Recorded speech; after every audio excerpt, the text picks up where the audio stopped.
fans? Excel Tournaments blog coming at you with an exclusive interview. I'm here with Coach Swinton and this rising star, Tony McIntosh, with the K-Town Bulls. So Coach, go ahead and tell us a little bit about your organization, your team, and then we'll talk to Tony.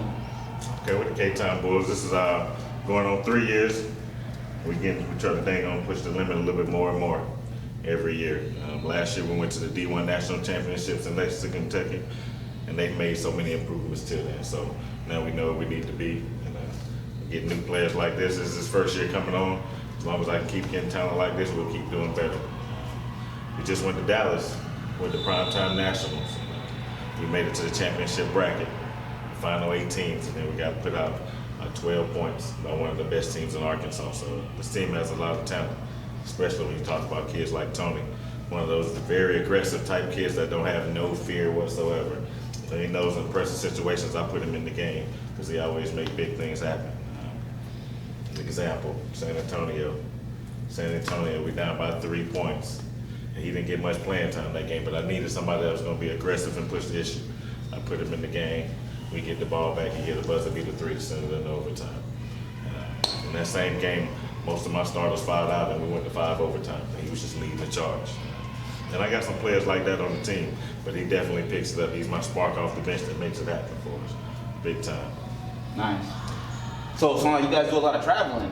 You guys don't just stay here in San Antonio. You guys go get outside of Texas and go to, you said Kentucky, Arkansas. New Orleans, we went to the Super 60 in New Orleans. We canceled our trip to Florida this year. We wanted to go back down to the D1 championship, but we canceled it this year. But we'll definitely pick it up next year. We also want to add Vegas. We'll definitely be in Vegas next year. That's guaranteed. So I hope you're ready. They like to swim too much. Right? They love to travel and swim. But as long as they stick to basketball, the results always speak for themselves. Big time. Nice. Work hard, play hard, right? Exactly. All right, Coach Swinton. Nice. So tell us, I guess, about lessons that you try to teach your players and, some of the morals, I guess, and ideas that you try to instill in the players. Well, I try to teach these kids hard work and work ethic. Like I said, basketball is a great sport, but they all might not be professional basketball players. So if we can teach them the lesson of hard work and work ethic, where they can use that in anything that they do to be successful, my job is done. As coaches, as parents, as mentors, as people associated with the organization, that's what we try to instill in them every day. When they come into practice, a lot of time I just push them to the limit. I just want to see who's going to stick with it, who's going to stay when basketball isn't just fun anymore. It's not about being around your friends. It's like who wants to put the work in. So if I can teach them to put the work in, and my job as the basketball coach, and then they can take that to the classroom. They can take that to the house when they're doing chores, whatever it is that they're doing. As long as they learn hard work, work ethic, and good attitude, I feel like what we're doing as a program is a success. Good time. That's good. So not quitting when things get hard. Oh, never quit.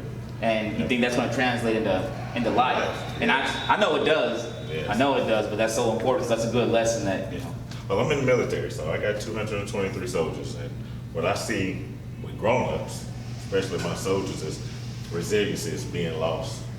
Like sometimes when life gets a little hard, I got a lot of them that we just have to put out. They can't perform anymore.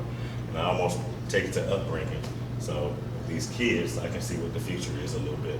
So if I can give them some resilience to fight, I love it when we down by like 8 points against a tough team. That's the best time of the game. Because who really cares? What is these trophies going to do? These trophies do nothing right now. We can walk away with it, but if I can get them to learn, hey man, you remember that game? We was down by 8 and we all banded together and we won, or we lost by a point, but we fought. At the end of the day, that's a win. That's a win in our book, and that's what we try to preach to everybody associated with the program, not just the kids, because you can't raise kids by yourself no more. It ain't like it used to be. It takes the coaches, it takes the parents, it takes all the positive influences to be around them to help them get to where we need them to be. And that's successful with us one day. Big time. That's great. So you're active duty military? That's great to have somebody in the role of a coach and a mentor whose everyday life and job is having to be a role model. That's a lot different than, and I'm not saying anything bad about everybody else's careers or jobs that they have, but that's good that they've got somebody to discipline themselves that they can look up to, and apply that to the game. So that's great. Thank you very much for your service. No problem. Thank you. All right, Tony, tell us a little bit about yourself. Tell us what school you go to, what grade you're in, and maybe when you started playing basketball. I go to Shamir, and I'm in 5th grade, and it's my first year playing. And my favorite basketball player is LeBron James, and my favorite football team is the Giants, and my favorite football player is Odell Beckham. All right. So this is your first year playing basketball? Like total? And not total, but like AAU. Okay.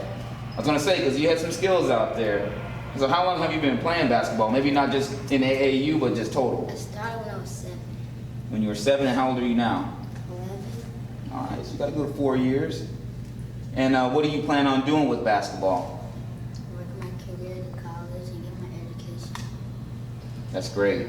Yep, if you can get it to college, get that schooling paid for, get that education, that's what's important, and then that will set you up for success in life, in the real world. So great, so tell us a little bit about this championship game that's coming up at 5 o'clock.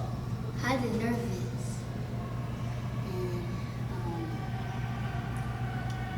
that's it. A little nervous? What are some things that you can do to maybe make it so you're not so nervous, so that you can be prepared? Just don't think about it until the game time comes. You do what you gotta do. Do what you got to do at game time. I like that. All right, Tony and Coach, well, it was a pleasure speaking with y'all. Thank you very much. We'll see you guys at 5 o'clock in that championship game. So thank you very much. All right, y'all, exceltournamentsblog.com. Freshman in the sky.